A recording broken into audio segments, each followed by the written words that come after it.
Meus irmãos, vamos abrir agora em um texto bastante conhecido que se encontra em Mateus, capítulo de número 28. Nós vamos ler do 18 ao 20. Mateus, capítulo de número 28, do 18 ao 20. A palavra de Deus declara o seguinte: Jesus, aproximando-se, falou-lhes, dizendo: Toda a autoridade me foi dada no céu e na terra. Ide, portanto, fazei discípulos de todas as nações, batizando-os em nome do Pai e do Filho e do Espírito Santo, ensinando-os a guardar todas as coisas que vos tenho ordenado. E eis que estou convosco todos os dias até a consumação dos séculos. Diante de nós está um texto compreendido pela cristandade, e a igreja eleita tem praticado na história da igreja. A igreja tem pregado o evangelho em todas as regiões do mundo. Se prolongou a pregação além dos limites do mundo conhecido da antiguidade, que seria dos limites de Roma, e chegou aí, mesmo que por meio de certa confusão ou divisão, até as regiões mais distantes, até os bárbaros. No começo da igreja, nós vimos conversões na qual imediatamente as pessoas queriam anunciar o evangelho. Alguns sendo designados para isso, alguns sendo evangelistas no estilo de vida, quer seja apóstolo, quer seja presbítero, quer seja pastores, quer seja diáconos, eles pregavam a palavra. Nós temos exemplos de 2 diáconos que pregaram a palavra, obedeceram a essa grande comissão, como Estevão e Filipe.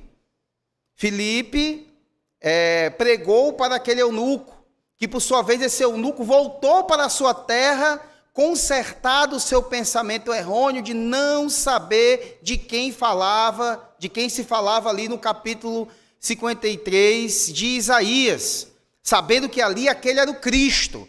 E ele percorreu toda a Escritura até chegar naquele ponto, até chegar em Cristo. Estevão, também um homem que pregou fantasticamente, percorreu por toda a Escritura de forma sucinta, resumida e precisa, pregou também, morreu pregando a palavra de Deus. Muitos homens pregaram durante a história da igreja. Nós tivemos muitos missionários, homens que lutaram até contra a escravatura, como David Livingstone. Também tivemos um grande missionário presbiteriano chamado John Patton, que foi até as Ilhas Hébridas, mesmo sabendo que ele poderia morrer, porque antes dele, 2 jovens missionários foram mortos por tribos canibais. Sim, comeram eles vivos. Rasgaram as suas carnes, e ele sabia disso. Então nós tivemos muitos homens que pregaram o evangelho, obedecendo a essa ordem do Senhor Jesus. Algumas décadas atrás, poucas décadas atrás, tivemos o Pacto de Lausanne, né, que John Stott estava ali organizando, e se falou bastante de evangelismos, se falou bastante de propagar a palavra de Cristo. Mas, durante todos esses séculos, diante de nós está esse texto, que podemos dizer que são as últimas palavras de Jesus para a igreja.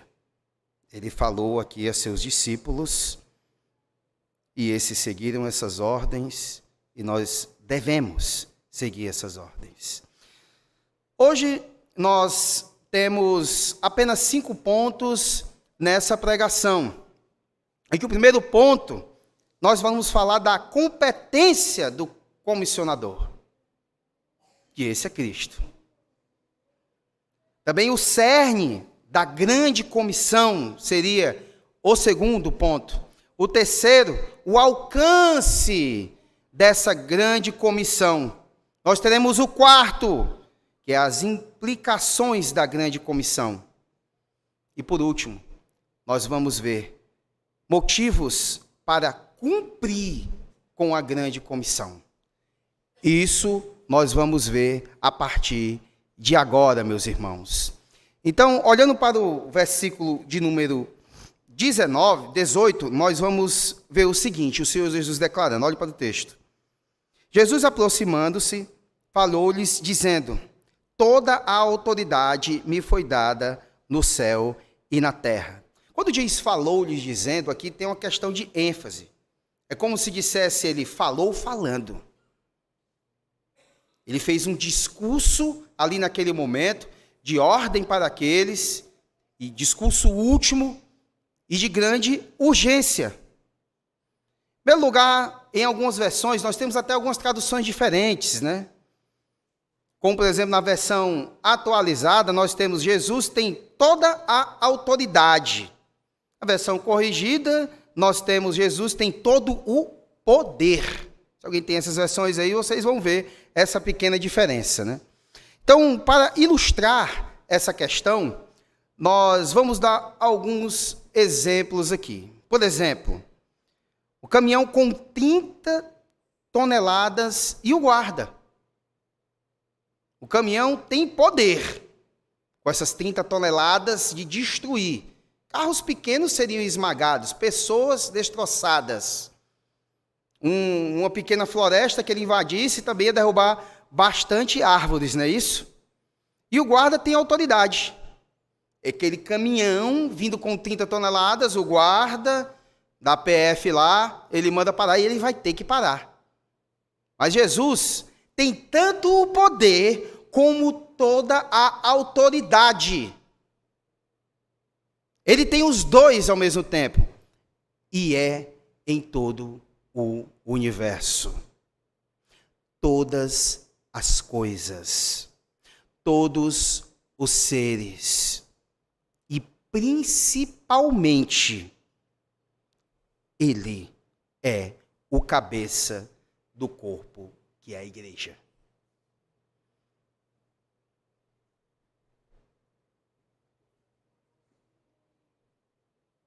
Então, essa declaração mostra, a declaração de Jesus, que tem toda a autoridade foi dada a ele, todo o poder foi dada a ele, mostra que quem dá a ordem tem autoridade e competência para fazê-lo. E ele está ordenando isso aqui nesse momento. Então, isso tem duas implicações. A primeira, é condição básica de êxito sabermos que o nosso Deus é o maior. Entre tudo que já se anunciou em toda a história da humanidade, é o que o nosso Deus é o mais poderoso e maior. Nós temos a obrigação de entender isso e, na prática, viver isso.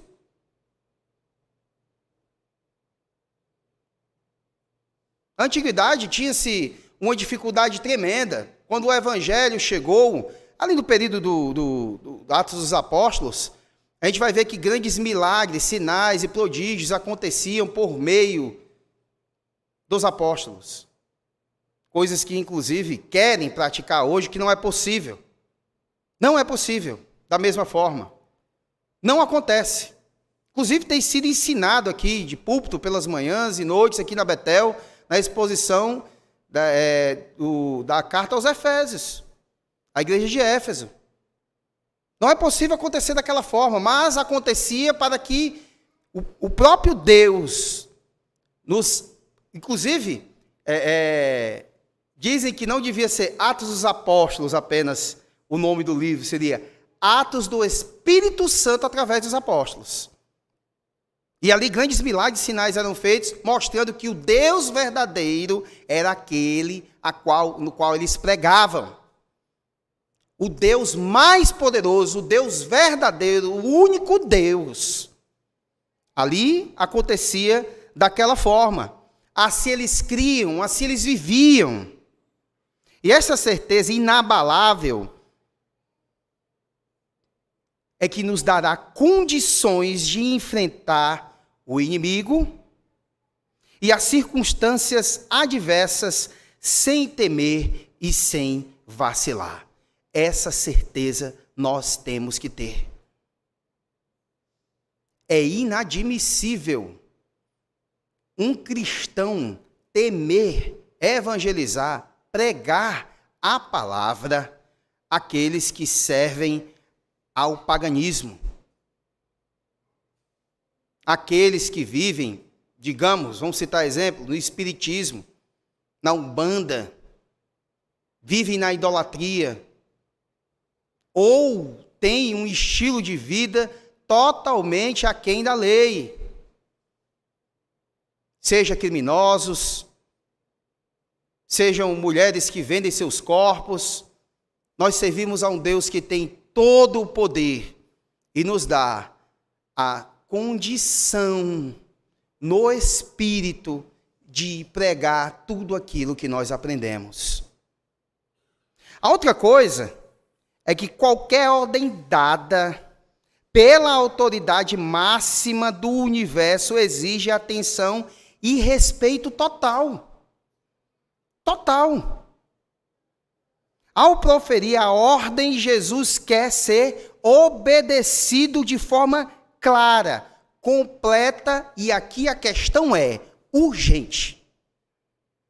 Vocês perceberam que no primeiro século os cristãos, esses que são relatados aqui na Escritura, nos Atos Apóstolos, e até mesmo a maneira que se escrevem as cartas, que as cartas são pregações dadas à igreja, é uma linguagem de urgência, é uma maneira de viver urgente, como se vivesse o último dia, como se Jesus fosse voltar amanhã, como se ele fosse voltar agora.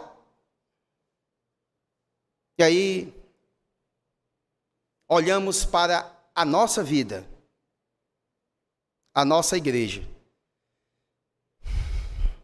Temos vivido dessa maneira e procuramos viver assim. Pregar a palavra como estilo de vida. Hoje pela manhã, muito interessante uma parte que se fala seguindo a verdade. É no versículo de número 15, né, do capítulo 4 de Efésios. No caso, ali, a melhor tradução que se teria é falando a verdade. Ou seja, vivendo a falar e pregar a verdade. Qual é a verdade que nós seguimos? Verdade absoluta que nós seguimos? A palavra de Deus, a palavra de Cristo. O cristão deve ter um estilo de vida dessa forma. Mais tarde, em Efésios, você vai ver, lá no versículo 19, se não me engano, que fala de falando entre vós com salmos, hinos e cânticos espirituais. Seria pé de igualdade ali, viver a cantar salmos, quer seja durante o cotidiano, quer seja no lar, no culto, devemos sempre ter a palavra de Cristo à boca. Então isso nos leva ao segundo ponto, que é o cerne da grande comissão. O versículo 19, ele declara o seguinte: ide, portanto, fazer discípulos de todas as nações, batizando-os em nome do Pai e do Filho e do Espírito Santo. Todos os verbos aqui estão no particípio, que aqui no português é o gerúndio, né? Mas fazer discípulos é uma ordem. Ele ordena fazer discípulos. O interessante é que fazer discípulos não é apenas pegar um folhetinho, que ainda por cima muitas vezes o texto é feito por uma doutrina a quem a igreja que nós servimos, chega e entrega, tá aí, ó, sai fora. Vai passando na rua, toma aí. Aí o sujeito lê uma coisa que às vezes nem crê o sujeito, porque ele comprou aquilo numa casa da Bíblia, ou Bíblia Opções, ou uma coisa assim, o sujeito lê qualquer coisa ali. Ele não se aproxima. E não tem um aproximar da pessoa. chegar de lado parecido com o que Filipe fez, que sentou na carruagem lá com o eunuco, e passar na Escritura a demonstrar quem é o Deus verdadeiro. A igreja tem seguido modelos de evangelismos muito estranhos, menos com um estilo de vida e preparado para qualquer momento a pregar a palavra. Mas querem ser missionários na África do dia para a noite. Ela não aprendeu nada de doutrina, ela não aprendeu verdadeiramente quem é o Cristo, e fica pregando um Cristo aquém das Escrituras, pega um Deus falso. Ela não tem condições ainda de partir para esse tipo de obra. Muitas pessoas fazem seminários missiológicos, né? Tem muitos por aí, é o correto. E o perfeito seria aprender na igreja, escola dominical, doutrina, acompanhar um pastor ou uma espécie de evangelista nas ruas, para aprender a fazê-lo. Alguns anos atrás, tinha um pastor aqui na igreja, era o Fernando Filinto, alguns lembram dele, né? Eu gostava muito de sair com ele. Quando a gente saía nas ruas, ó, presta atenção, rapaz, como é que eu faço aqui? Tá bom, estou só olhando aqui, como é que o senhor faz? É muito interessante aquilo ali. Temos feito isso? Aprendido com alguém como abordar as pessoas na rua, nos lares, ou visitar lares a fim de ensiná-los a palavra? Alguém que está paquerando com o evangelho? Nós temos aprendido a fazer isso, nós não sabemos como abordar alguém. A igreja tem praticado pouco isso. E a igreja não pode sobreviver apenas de já convertidos vindo à igreja. A igreja deve aprender a lançar sementes. Ser realmente aquele... Porque o semeador, lá da parábola, uma digressão aqui, ele é irresponsável, meus irmãos. Em que sentido? Ele joga a semente. Não tem esse negócio de selecionar ninguém. Ele joga a semente. Ele não sabe qual é a terra boa. Ele não consegue saber isso. A terra boa, o eleito, ele não sabe. A certeza que ele tem é que tem terra boa aonde ele vai lançar. A igreja deve passar a fazer isso. Porque a ordem de Cristo é fazer discípulos. Então temos alguns pontos aqui, 4 no mínimo nós vamos observar aqui em relação a essa ordem. É que Jesus não mandou fazer fãs. Nada disso. Quem precisa de fãs são artistas, Cristo não. Cristo precisa de discípulos. A outra coisa é que Jesus não mandou fazer admiradores. Atores, jogadores de futebol é que buscam esses admiradores. Cristo procura discípulos. A outra coisa é que Jesus não mandou apenas evangelizar e ganhar vidas. Ele quer discípulos. Ou seja, ele não mandou que você desse um folhetinho, vá para qualquer igreja. Siga as suas vontades, é self-service. Tem todo tipo de igreja. Tem a igreja que dança mais, que tem mais teatro, tem a igreja que tem mais cantores, né? Hoje de manhã você falou de que os adventistas conhecem muito Bíblia, conhecem não. Eles têm bons cantores, mas Bíblia mesmo eles não são bons não. São bons cantores, isso aí eu sei que são mesmo. Entendeu? Bíblia não. Então vai para qualquer um, não é assim. Você chegou ali, você tem que fazer discípulos. Você tem que ensinar a palavra de Deus. Então, Jesus também não mandou apenas recrutar crentes e encher a igreja de pessoas. A igreja tem 5.000 membros. E um pastor que só aquele é ouvido, o resto uns co-pastor assim, o pessoal não quer nem saber, não quer saber também de presbítero, quer saber de quer saber de ninguém, quer saber só do pastor. E 5.000 pessoas ele vai conseguir pastorear. Menos verdades, meus irmãos, não dá. Igreja com mais de 200 pessoas já dá muito trabalho a um pastor para fazer, para ele ter realmente cheiro de ovelha, para ele fazer realmente um trabalho pastoral. É muito difícil com mais de 200 pessoas. Que diria 5.000 pessoas. Sabe o que Jesus quer? Ele quer convertidos e maduros. Ele quer que nós levemos eles à maturidade, a varonilidade perfeita. Era assim como o apóstolo Paulo fazia, assim como Pedro fazia. Esse tipo de coisa tem continuidade, sim. Os pastores mestres, por isso que nós vimos de manhã, pastores mestres têm que ter condições de discipular. Os cristãos que são pastoreados por pastores mestres têm que ter condições para explicar, para tirar dúvidas, para fazer deles pequenos cristos. A gente tem que ter essa condição. Então, um discípulo é um seguidor. Então, isso implica em pelo menos 3 coisas. Primeiro, o seguidor, discípulo. Primeira coisa, ele faz do reino de Deus o seu maior tesouro. A coisa mais importante para ele, o maior tesouro da vida dele.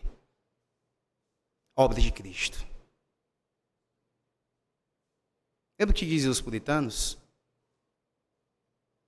Tira de nós, até nossos filhos, nossas esposas, nossas famílias, nosso dinheiro, tudo, mas não nos tira a tua palavra.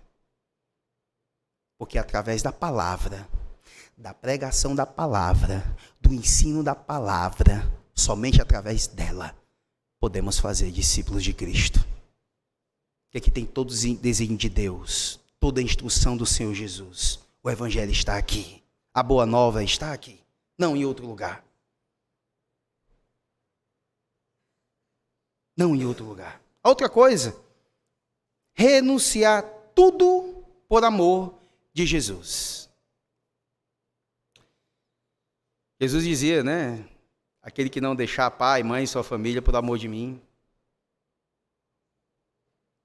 Mateus, Levi, vejam o que ele fez também. Ele tinha dinheiro e deixou tudo por amor de Cristo. Nós vimos que depois da morte de Jesus, José de Arimateia, homem rico, também Nicodemos, um homem riquíssimo, acredito, pelas pesquisas que já tenham feito, que ele era mais rico que José de Arimateia, também estavam arriscando tudo isso. Nas igrejas, lá do Apocalipse, do capítulo 2 em diante, a gente vai ver pessoas que ficaram pobres por amor de Cristo, abandonaram tudo por amor de Cristo. E outra coisa, isso significa guardar as palavras de Jesus. Guardar no coração. Aquele que tem os meus mandamentos e os guarda, esse é o que me ama, o Senhor Jesus disse. E aí, depois disso, não é moleza a vida cristã, né?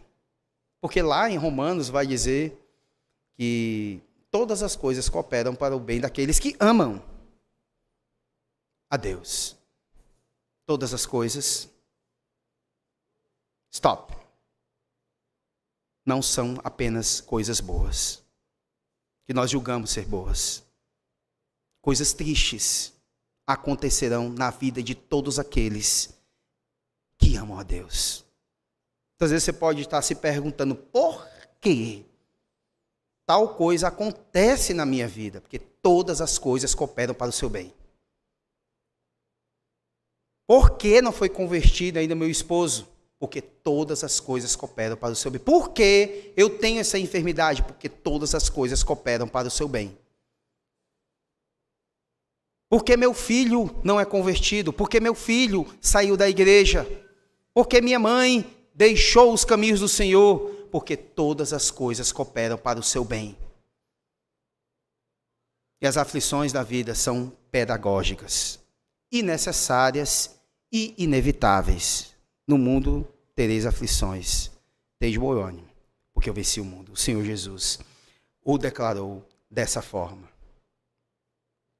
Hoje, nós temos muita adesão e pouca conversão.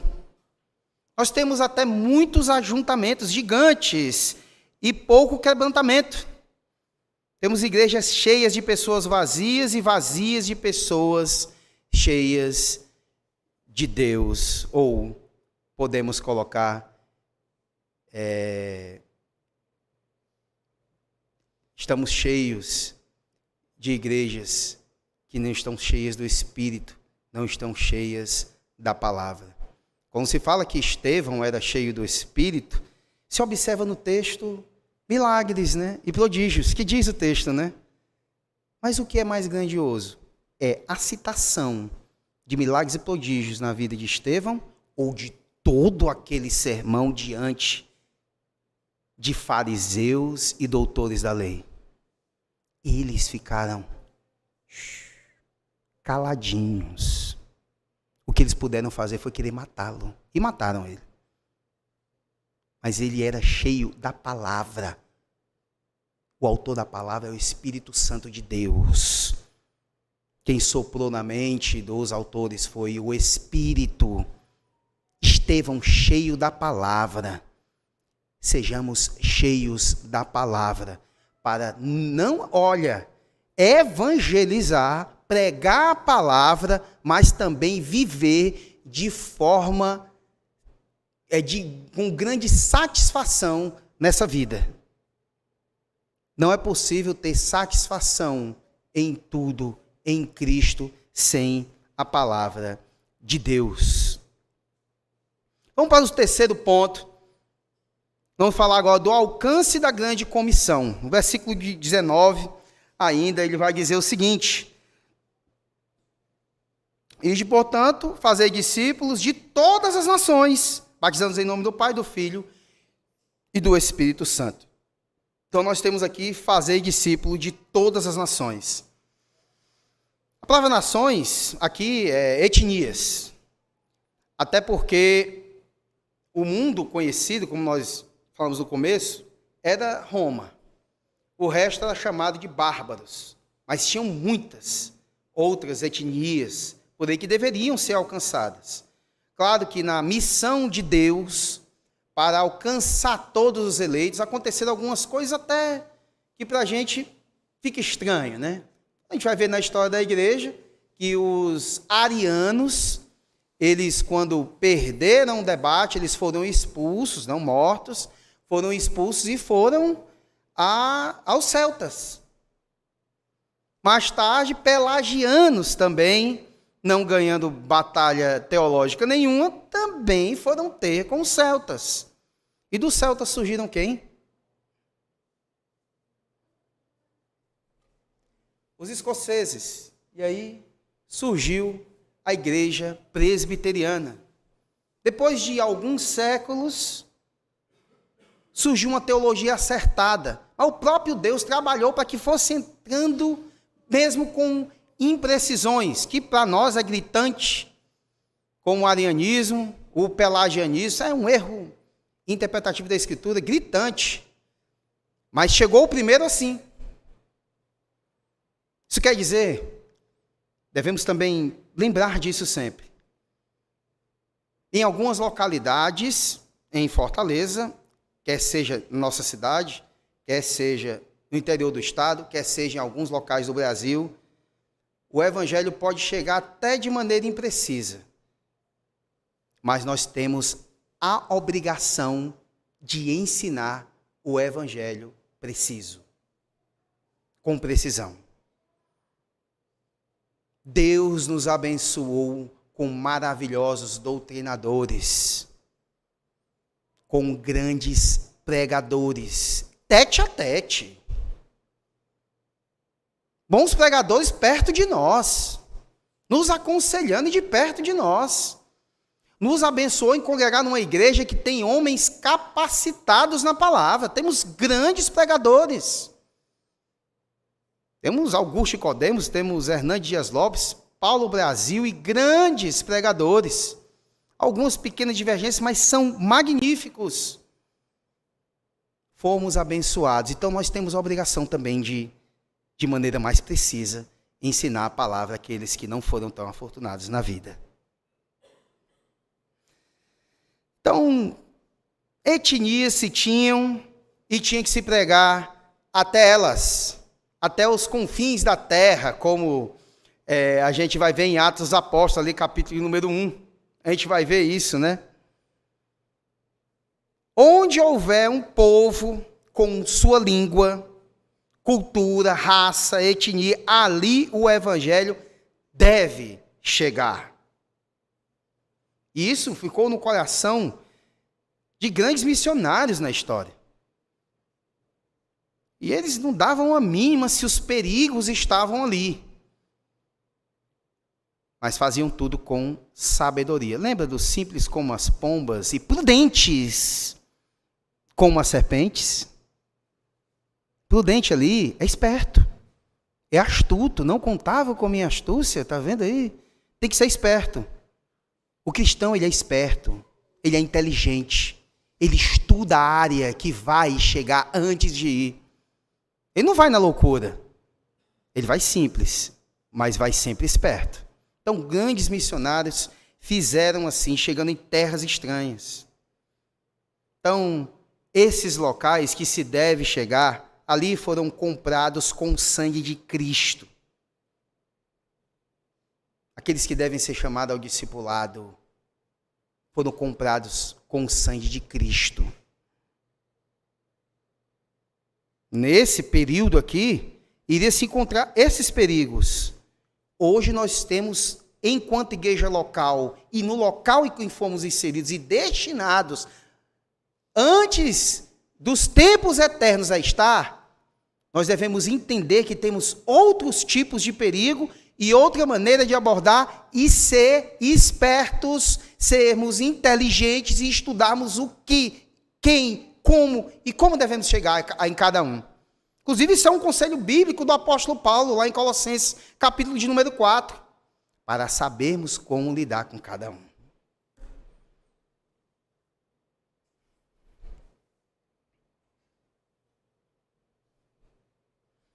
E devemos lembrar que o coração de Deus pulsa pelo mundo todo. Não por todas as pessoas, que todas não são escolhidas, não são eleitas, mas pelo mundo todo.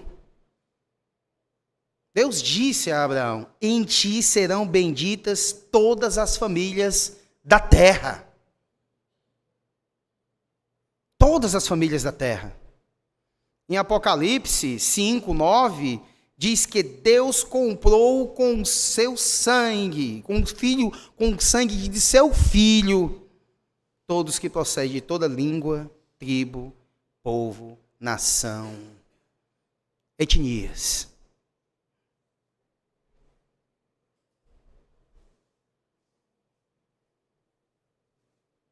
Então, numa leitura errada, lá do Atos 1:8, que fala dos confins da terra, né?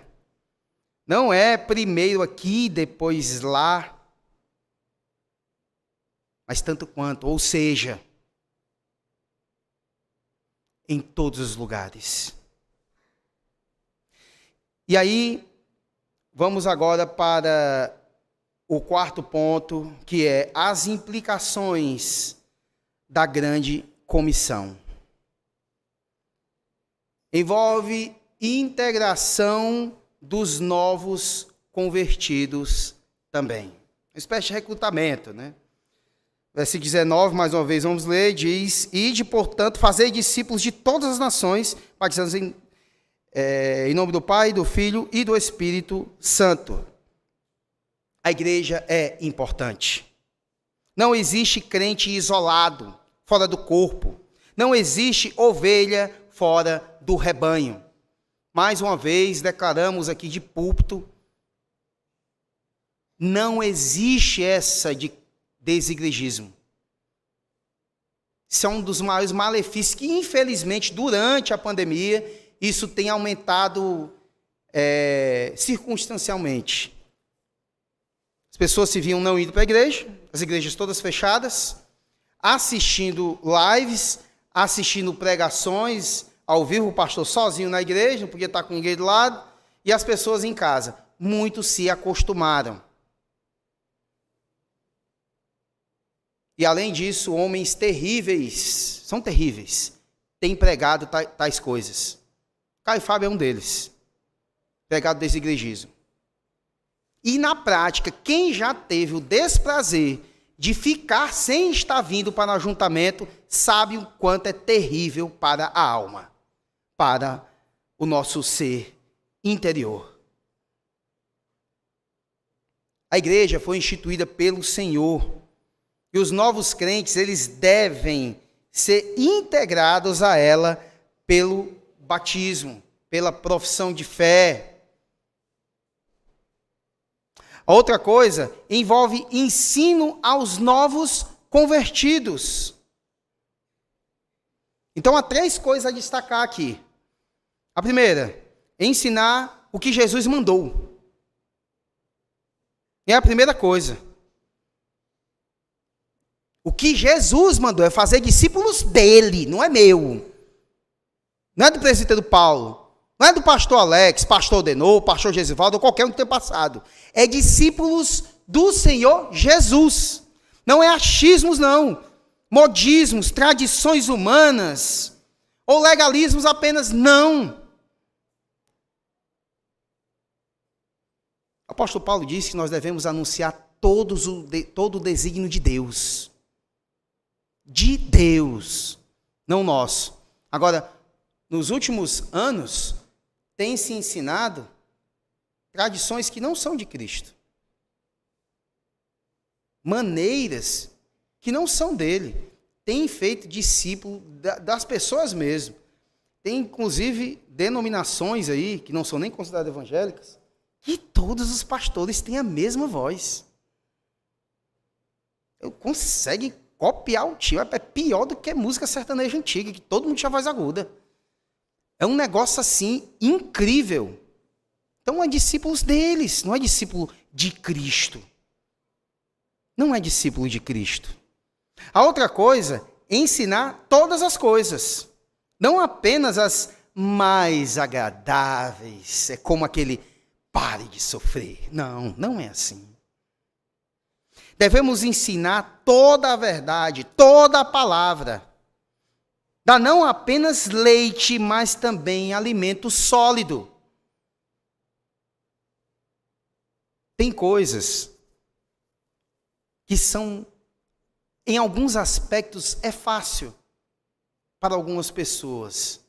Em outros já é muito difícil, é um choque. Vai chegar para um cara valente, brigão, que treinou artes marciais para bater nos outros apenas, e dizer que bem-aventurados os mansos. Aí o cara, como é que é? Eu tenho que ser manso? Quer dizer que até minha mão tem que ser convertida? Então tem coisas que não são agradáveis e tem que ser ensinada. Tem que ser pregada. Tem que ser anunciada. A outra coisa é ensinar a guardar. Ensinar não é apenas... Não, fique aí lembrando desse versículo. Se você puder, você pratica. Não é assim. É obedecer de fato. Guardar é obedecer.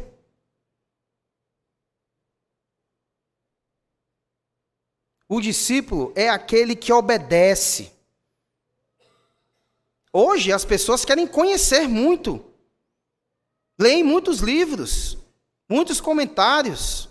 Leem a vida de grandes homens, historicamente falando, aí na história da igreja. Demais mesmo. Só que não querem obedecer. Querem obedecer uma parte técnica, intelectual, mas a praticá-la não, jamais. Lembram? Vós sois meus discípulos se obedecerdes o que eu vos mando. Só se obedecer o que eu vos mando. Pensou um discípulo que não obedece? Cara, ele tem um mestre de artes marciais. Aí o mestre diz para ele, ensina para ele um chute. Você tem que bater, você tem que esticar a perna aqui você dá uma chicotadinha aqui acima do joelho, que aí vai causar um trauma ali durante a luta. Ele, não, eu não vou fazer assim, eu vou fazer do meu jeito. Aquele mestre vai tratar ele como discípulo sequer? Não vai, ele não é discípulo, porque não obedece.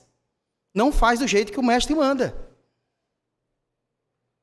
Então, esses 3 aspectos aqui que tem que se destacar para os novos convertidos e que nós devemos fazer dessas formas. Temos que ensinar o que Jesus mandou, ensinar todas as coisas e ensinar a guardar todas essas coisas. 5º ponto. Motivos para cumprir a grande comissão. Versículo 18 e 20. Vamos lá.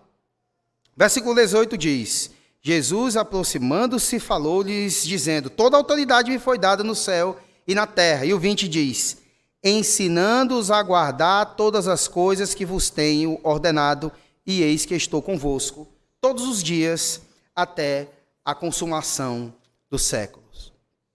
Primeira coisa que deve se observar é o poder de Jesus à nossa disposição. Todo o poder no céu e na terra. Se Jesus tem todo o poder e autoridade, não sobrou nada para o diabo. Se ele tem todo o poder e autoridade, não tem por que ter essa preocupação tão grande assim. Até porque o nosso Deus, ele nos dá saídas para a vida. Vamos aqui um pequeno exemplo, lá em Tessalonicenses, capítulo de número 2 para o 3, a gente vai ver que o apóstolo Paulo diz e declara que o diabo o impediu de estar com eles, com os de Tessalônica, os Tessalonicenses. Mas Deus providenciou uma saída. Sabe qual foi a saída? Que é anunciado e dito lá no capítulo 2 de Filipenses, que era do mesmo espírito que ele.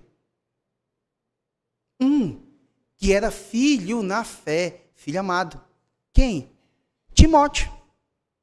Paulo não esteve com eles naquele momento para verificar como estava a situação da fé deles. Mas alguém que era igual a ele esteve com eles.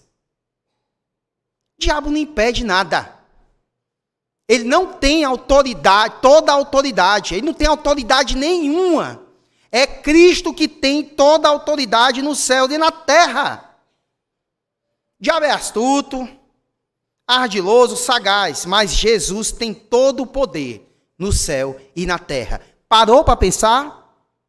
Aí, meu irmão, todo o poder no céu e na terra. Quer mais um versículo? O versículo 3 de Hebreus 1. Que ele sustenta toda a criação com a palavra do seu poder. Não temos que temer o diabo. A igreja deve avançar mais e mais. Os puritanos, por seguir também uma escatologia, uma posição escatológica, a primeira que surgiu, o pós-milenismo, eles se metiam em toda a área da sociedade. Não tinha esse negócio de crente não ser político, não. Crente era professor, era arquiteto, era advogado, presidente. Em todas as áreas a igreja tinha que estar inserida. Porque Cristo tem toda a autoridade nos céus e na terra. E nós muitas vezes, o diabo. O diabo não pode nada na frente do Senhor Jesus, que tem toda a autoridade nos céus e na terra. O diabo não tem poder nem no inferno. Nem lá ele tem poder, meus irmãos.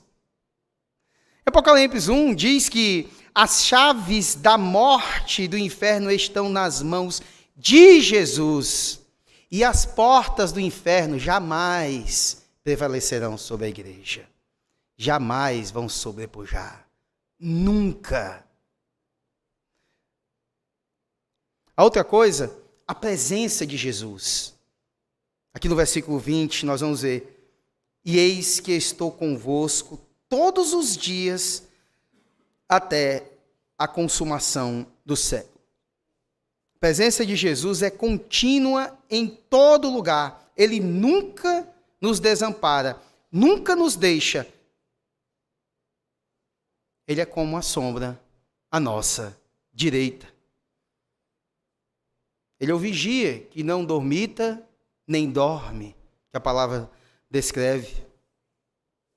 Não há situação em que a sua presença não esteja conosco. Ele está conosco na vida e na morte, no tempo e na eternidade. Lembra do Salmo 23? Uma tradução bem perfeita e fidedigna, ipsiliteris, do que está no hebraico.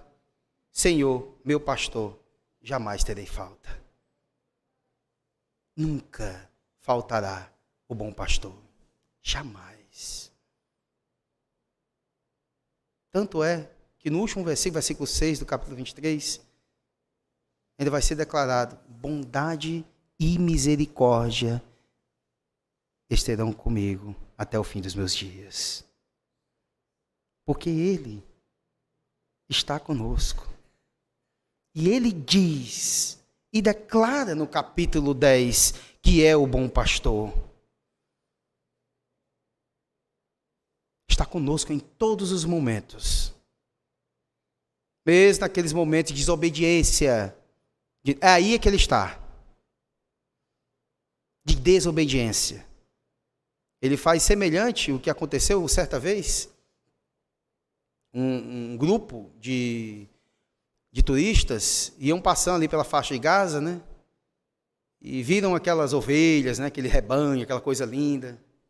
Iam passando perto de um rebanho, quando o pastor de ovelhas viu que se distanciou uma ovelha. Se distanciou do rebanho, ele foi até ela. Quando chegou lá, ele quebrou a pata dela. Aí, as mulheres, principalmente, né, que estavam lá no ônibus, vendo de longe, pegou, meu Deus do céu, como é que fizeram?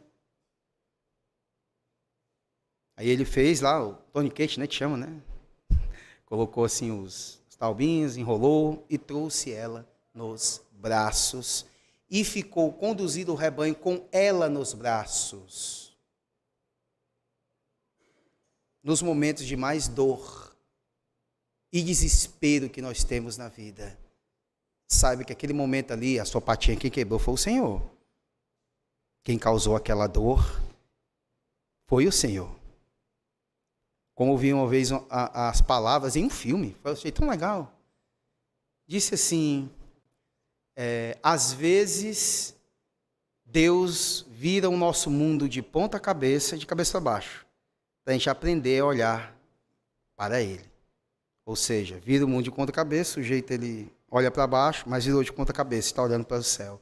Ele passa a olhar para a glória, para o Senhor.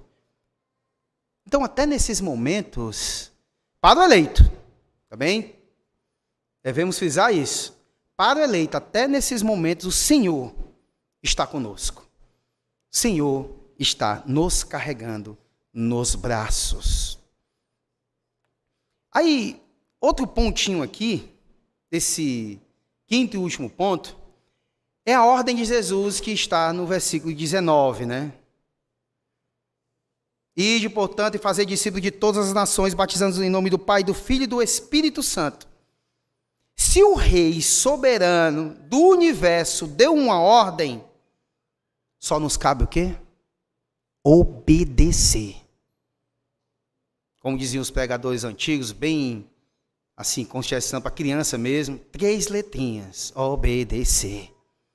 Só resta-nos isso. Então, meus irmãos, e aí vem algumas perguntas para o final aqui, o encerramento desse sermão. Temos feito discípulos? Aconteceu, tem acontecido isso, ou nunca aconteceu? Temos buscado os perdidos?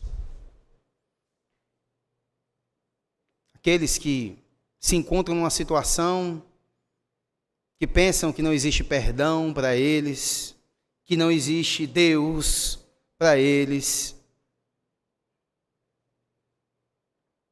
Você tem sido crente da reconciliação?